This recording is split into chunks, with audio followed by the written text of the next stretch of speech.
Welcome back to the Deep Dive. Today, we're doing something a little different. We're not chasing the latest viral flash in the pan, or breaking down how the biggest stadium acts run their empires. No, today it's really about the long haul, the architecture, if you will, of just Yeah.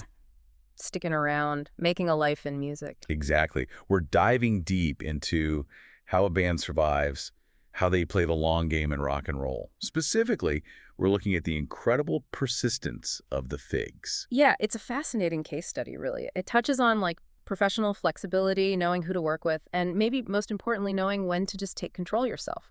So our mission today, especially for you, the learner, is to figure out how this American rock band started way back in 87. 1987. Right, how they don't just, exist for almost 40 years, but actually stay creative, stay relevant, without necessarily being on pop radio every single day, outside that constant mainstream glare. It's really something. And we've got, well, a mountain of source material here. Discographies, timelines, the just sheer amount of stuff they've put out is kind of staggering when you lay it all out. It really is. We're talking the Figs from Saratoga Springs, New York, active, like you said, since 1987. That's 37 years as of right now. Think about that timeline. It stretches from, the Reagan years, end of the Cold War, all the way through grunge, the internet boom, Napster, streaming, right up to now. And the output just doesn't stop. We're looking at 13 studio albums, officially, but then there are all the EPs, the singles, the collaborations. It's a huge body of work. And their sound. It sits in that really cool intersection. Yeah. It's got that raw garage rock thing happening, but also these really smart, kind of sophisticated pop hooks. Definitely. Garage rock meets pop rock is a good way to put it. Okay, first fun fact, a little nugget to start us off. They weren't always the Figs. Ah, right, the original name. These started out as the Sonic Undertones. The Sonic Undertones, it sounds very late 80s, doesn't it? Maybe a bit punkier? Yeah, totally. They changed the name, obviously. But that core energy, that engine, seems like it was there from the start. And here's something that I think is immediately crucial to understanding how they lasted this long. It's this kind of dual-track career they built. Explain that. What do you mean by dual track? Well, on one hand, you've got their own records, the Figs albums, the EPs, consistently putting out music under their own name, feeding that dedicated fan base they built over years. Okay, standard band stuff. Right. But running alongside that, and this is key, they built this incredibly important long-term professional relationship. Since 1996, that's almost 30 years now, they've been the go-to backing band for the rock legend Graham Parker. Graham Parker. Wow. Okay, that's significant. Hugely significant. And they've also toured with Tommy Stinson from The Replacements. Okay, so right away, that paints a different picture. They're not just, a band trying to make it on their own songs. They're also these highly respected working musicians that other established artists trust and rely on. Exactly. It's like the ultimate professional validation, isn't it? When someone like Graham Parker hires you, not just for a tour, but for decades. That speaks volumes about their skill, their reliability, their adaptability. Yeah, it frames them as, serious industry players, even if they aren't always headlining arenas themselves. Yeah. If you're taking notes on how to build a long career, maybe that's lesson one. Diversify. Have more than one way to be a musician. Absolutely. So what we're going to do today is trace that whole journey. We'll look at how they went from being high school buddies making DIY tapes in an attic. Literally in an attic. We'll get to that. Yeah. To having a moment with major labels, forging that vital connection with Graham Parker, and then ultimately taking the reins completely by self-releasing their massive back catalog on their own label. It's a real arc. Let's unpack this model of longevity piece by piece. Let's do it. Okay, section 1. The foundational years, we're talking 1987 to roughly 1993. The early days, the DIY spirit. Right back to the beginning. Saratoga Springs, 1987.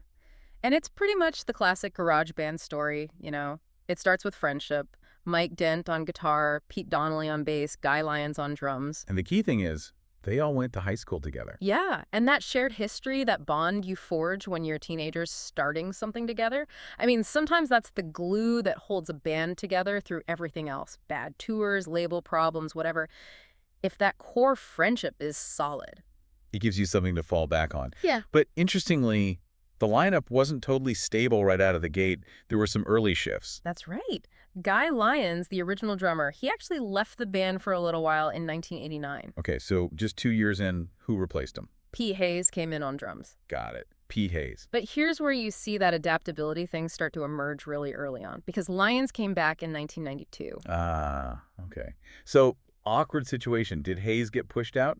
No! And that's what's cool. They didn't just revert back. Hayes stayed on drums. He was solid. And Guy Lyons, the returning original member, switched to lead guitar. Oh, interesting. So they became a four-piece. Exactly. They used his return to actually expand their sound, create this fuller two-guitar lineup. That four-piece structure, Gent, Donnelly, Hayes, and Lyons, that's what really defined their sound for the next several years, right up until '97. That's smart. Instead of conflict, they found a way to integrate everyone. It's like evolution, not replacement. Precisely.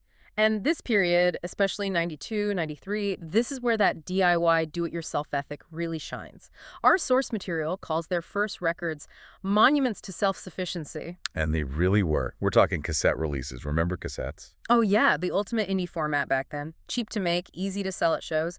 Their first full-length albums came out on cassette through this small indie label, Absolute A-Go. First one was Ginger in 1992. And the notes say it was recorded like throughout the year in different places in New Jersey. Which tells you everything, right? It's not like they booked 2 weeks in a fancy studio. It was probably more like, grab a weekend here, use a friend's basement there.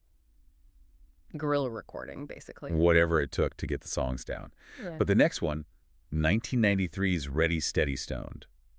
This one really captures that romantic, scrappy indie image. Where was it recorded? In the Donnelly's attic. Uh-huh. Amazing. A full album tracked in somebody's attic. I mean, if you've ever tried to even just record vocals in a regular room, let alone drums, doing a whole album in an untreated attic space, that takes serious dedication. Absolutely. It shows that drive. Lack of a big budget wasn't going to stop them. They were going to make the record, period. And you have to imagine that environment, that lo-fi reality. It probably set right into the sound, right? For sure. The description we have is that these early records were full of aggressive punk and shimmery pop tunes. That raw recording process probably meshed perfectly with that youthful energy. They weren't trying to sound slick. They were leaning into the garage vibe. So by 93, they've kind of established all the core pieces, haven't they? Stable, adaptable lineup. Check. A sound that mixed punk energy with pop hooks. Check. And 2 albums out, made completely on their own terms through sheer force of will. Yeah. And that foundation is so important because when the bigger industry starts sniffing around, which happens next, they aren't just some new band waiting to be molded. They already know who they are. They know they can make records themselves. Right. That gives them leverage, or at least a strong sense of identity when they step into the major label world. Exactly. It's a kind of armor, really. Okay, so that brings us to section 2, the major label interlude. And crucially, the Graham Parker connection. This is roughly 1994 to 1998. Yeah, the mid-90s.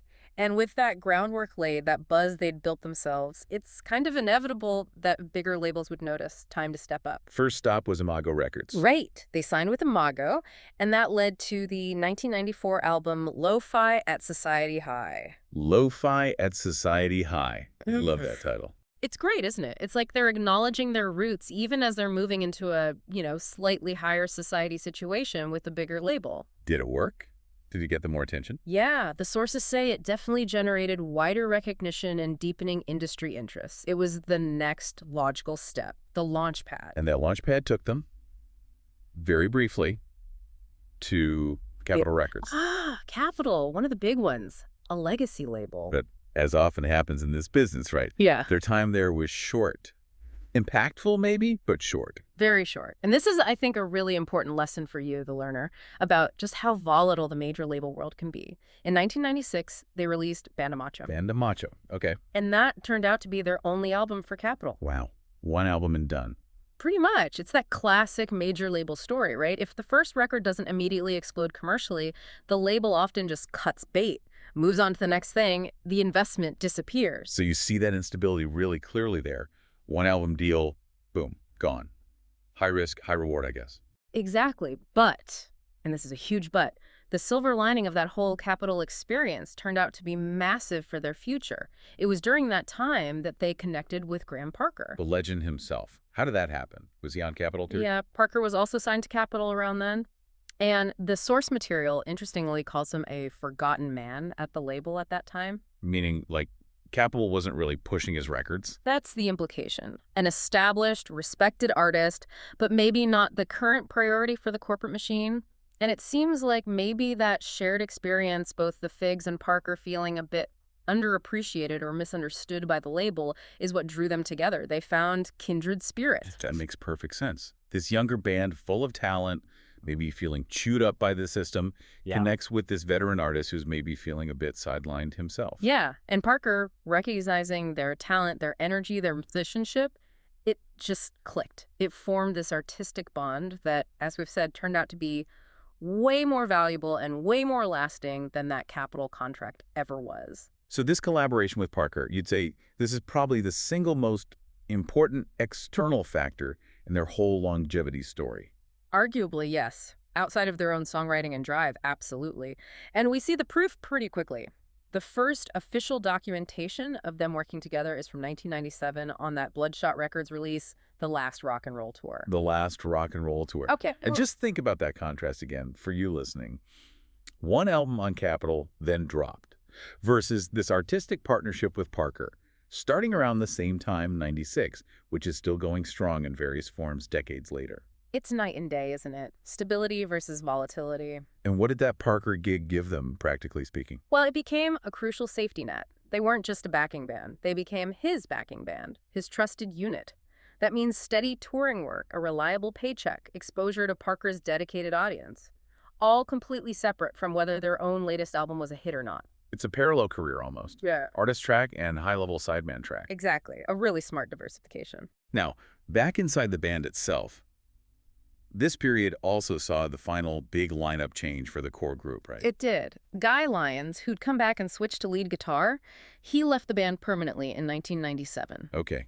After about 5 years in that four-piece configuration. Yeah, his departure came after they recorded the album The Figs Couldn't Get High, which actually saw them return to their indie roots. Oh, back to Absolute A-Go-Go. Yep, released on Absolute A-Go-Go in 1998. And it was professionally done, produced, and arranged by Andy Chernoff, from The Dictators. Oh, wow. Andy Chernoff. Okay, cool in action. Yeah, recorded at Mixolydian Studios. So even going back indie, they were operating at a high level. So the big major label experiment ends, Guy Lyons leaves, and they land back in the indie world, but now is that core trio, Mike Gent, Pete Donnelly, Pete Hayes. And that trio formation, Gent, Donnelly, Hayes, that's the lineup that would really carry them forward, proving to be incredibly stable and, as we'll see, unbelievably prolific. They were ready for the next chapter. All right. Section 3. The prolific trio years and creative maturity. We're looking at roughly 1999 to 2006 now. Yeah, the lineup's locked in as a three-piece, and they just hit the ground running at the turn of the century. They started putting out a ton of music, mostly on a label called Hearbox. It really showed how powerful they were as a trio. And we're talking serious volume, right? Yeah. Not just like an album every few years. Oh, yeah. High volume, but still with professional quality. Between 99 and 2002 alone, they had several key releases.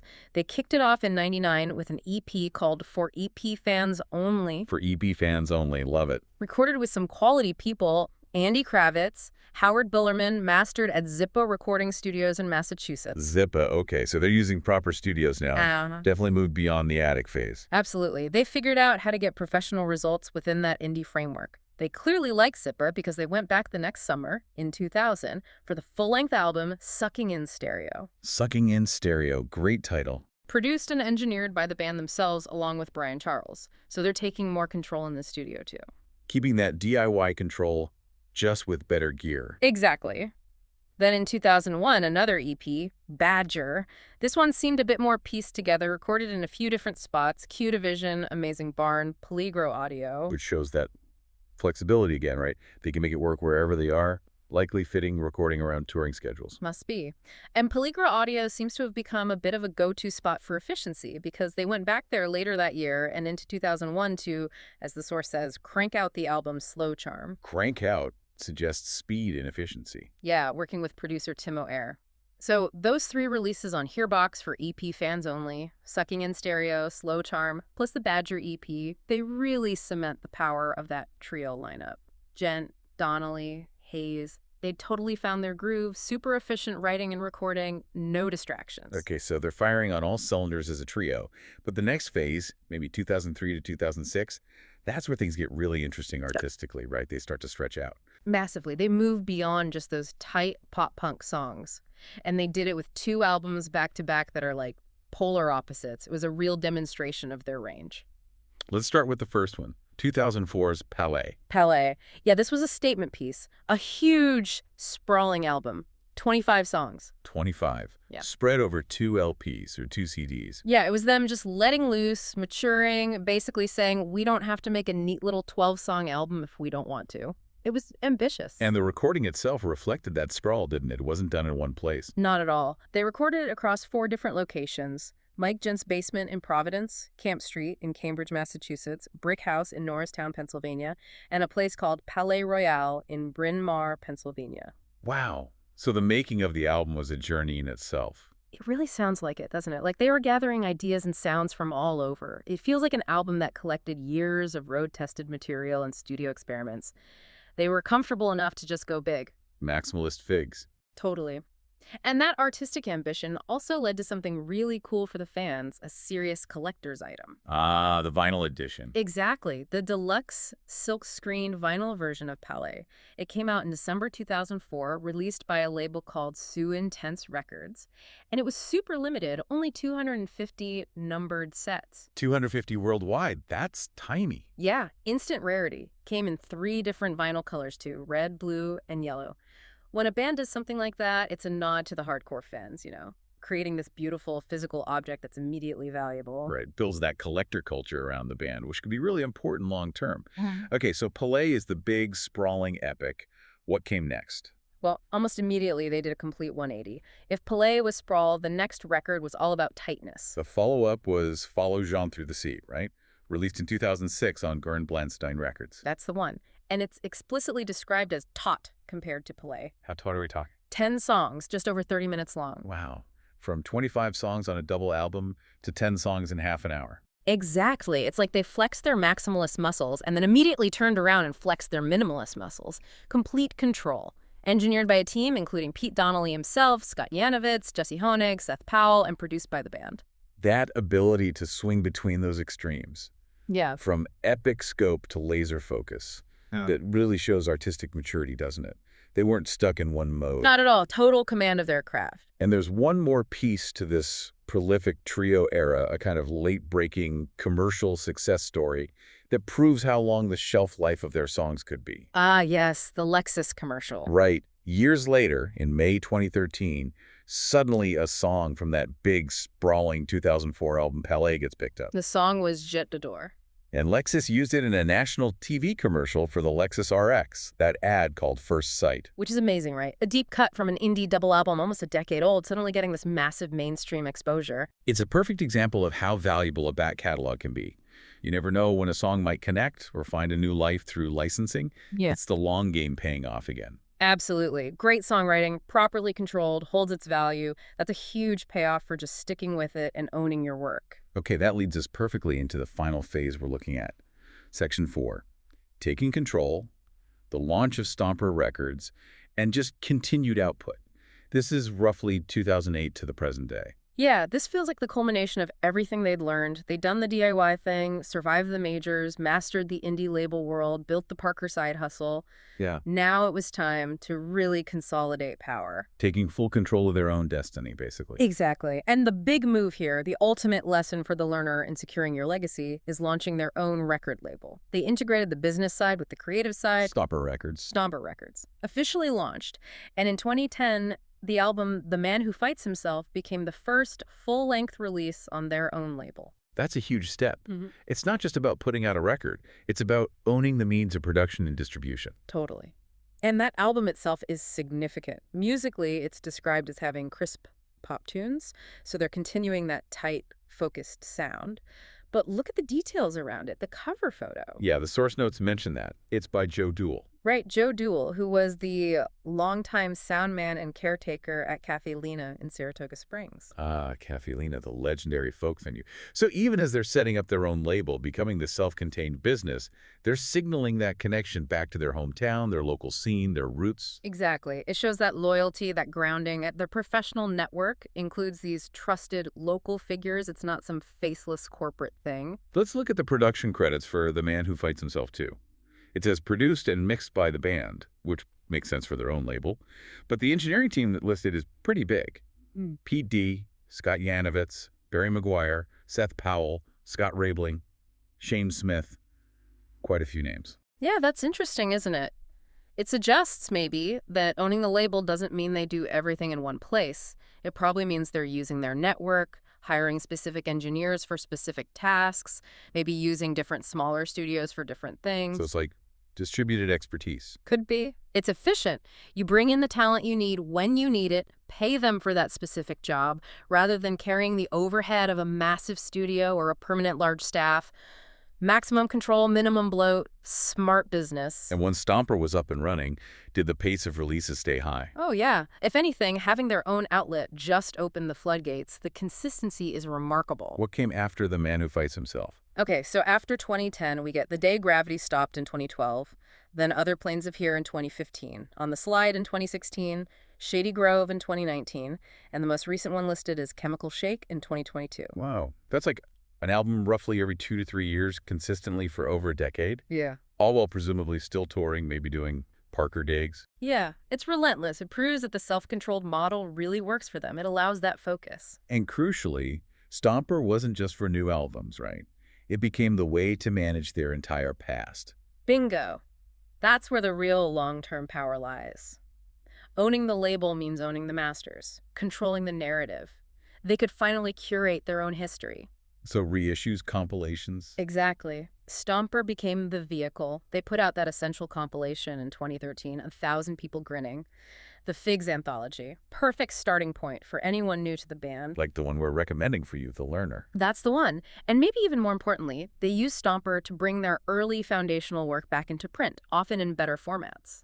They did a deluxe CD reissue of Ready, Steady, Stoned way back in 2003, even before Stomper was fully formed, perhaps, showing the intent, and then a vinyl reissue of Ginger in 2019. So they're making sure that whole story, from the Attic tapes right up to the latest release, is available, professionally presented, and importantly, generating revenue for them. Precisely. They are actively managing and monetizing their own legacy. And did launching Stomper affect the Graham Parker collaboration at all? Doesn't seem like it. If anything, it probably just streamlined things. The collaboration continued and they kept documenting it. Right. We've listed here several more live albums with Parker released during this period. Official Bootleg, live cuts from somewhere in 2003. Songs of No Consequence, which was a studio album with Parker in 2005. 103 Degrees in June. Oh, yeah. Live in Chicago in 2006. Live at FTC in 2010. Yeah, that partnership remained a constant, reliable part of their professional lives, running in parallel with their own Stomper-driven output. They are truly a working band in every sense. Artist, label owner, sideman, wearing all the hats. Juggling them expertly, and this whole long, winding, persistent journey kind of came full circle nicely in 2017, didn't it? Ah, the 30th anniversary. 30 years, and the source material notes that for some anniversary shows, founding member Guy Lyons, the guy who left way back in '97, actually came back and sat in with them. Playing some of those very early songs, presumably. You'd have to assume so, and that's just... It's a really nice grace note, isn't it? After all the changes, the ups and downs, the business side of things, to have that original member come back and celebrate the beginning, it shows that the core relationships, the music itself, endured. Closes the loop beautifully. Yeah. Okay, so let's wrap this up. Outro time. Mhm. Thinking about this whole deep dive into the Figs, Yeah. what's the main takeaway? What's the core lesson here for you, the learner? I think it really boils down to this. The Figs are a prime example, maybe the example, of how to build a sustainable, self-directed artistic career based on sheer adaptability and ultimately taking control. It's about the strategic moves, isn't it? Knowing when to transition. They went from those high school DIY routes, Became cassette icons through sheer will. navigated that tricky major label phase, but crucially, pulled something incredibly valuable out of it with the Parker connection. Right, establish that rock-solid collaborative income stream. Honed their craft on indie labels, and then made the final, smartest move. Reclaiming everything by launching Stomper Records. Yeah, taking ownership of their catalog, their distribution, their future. And throughout all that, they showed incredible flexibility, both musically and professionally. Totally. Look at the genre shifts. Aggressive punk, shimmery pop, sprawling art rock double albums, then back to tight, crisp pop songs. They never got stuck in a rut. and they adapted to every format change the industry threw at them. Cassettes, CDs, collectible vinyl, digital, even landing that Lexus commercial placement. They just kept creating and kept finding ways to get it out there. It really proves that persistence, combined with ownership, can win out over fleeting hype. They might not have achieved that household name global fame some bands chase. Right, they're not you too. No, but they built and maintained this deep, loyal connection with their audience simply by never stopping, always making new music, and crucially, controlling the quality and availability of their entire history. They kept working. Never stopped recording, never stopped touring, eventually became their own record company. That allowed them to manage the whole operation and, importantly, benefit directly from their decades of work. Which leads to maybe the final provocative thought for you to chew on. What really defines success in music today? We see this band, the Figs, still active, still releasing music, managing this huge back catalog all through their own label, Stomper. Think about the freedom that gives them. Exactly. The economic freedom, the artistic freedom. After decades of grinding it out, they are now fully in control of their own work, their own history, their own output. That self-determination, that ability to steer your own ship. Maybe that's the ultimate prize in this crazy industry, more than any platinum record or short-lived major label deal. It's a powerful testament to just sticking with it, staying smart, and believing in your own work enough to eventually own it outright. Couldn't say it better. So if you want to dive into this incredible catalog, where should you start? As we mentioned, the sources point to that 2013 compilation as the ideal entry point. Yep. On Thousand People Grinning, the Figs anthology. It gives you a fantastic overview of their journey, the different sounds, the killer songwriting. Definitely check it out. Go explore that unique mix of garage rock grit, power pop smarts, and sheer long-term strategic thinking. Yeah. Dig into the story of a band that built its own path and continues to walk it. Keep digging deep. Until next time, keep diving deep.